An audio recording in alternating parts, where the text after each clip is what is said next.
گے ایسے لوگ جو ہوتے ہیں نا جو مال ہے بھی اور کنجوسی کرتے ہیں تو وہ روک روک کے ہوئے نا، ایک میں نے پڑھا تھا جو روک روک کے دیتا ہے نا اسے روک لیا جاتا ہے. رزق آپ کو آ رہا ہے نا، اب رو رو کے دے رہے ہو آپ تو آپ سے رک جائے گا. پھر بیوی بچوں پر خرچ کرو گے تو اللہ اور آپ کو دے گا، بیوی بچوں کے نصیب کا آپ کو ملے گا.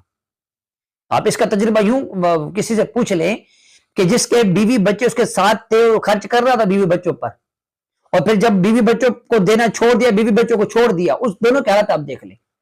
تو وہ یقیناً یہ کہے گا کہ جب بیوی بچے تھے اور ان پر خرچ کر رہا تھا اللہ پاک مجھے اسباب بنا کے دے رہا تھا، مجھے پتہ نہیں چل رہا گھر کیسے چل رہا ہے، سسٹم کیسے چل رہا ہے، میرے پاس آ رہا تھا، محتاج نہیں تھی. لیکن جیسے میں نے بیوی بچوں کو دینا بند کر دیا یا ان کو چھوڑ دیا تب سے مجھے تنگی آ گئی، اب مجھے پریشانی ہو گئی، میں کیا کروں. تو کنجوسی کرنا ویسے ہی منع ہے، اسراف کرنا اس طرح منع ہے تو کنجوسی کرنا منع ہے. اب کیا یہ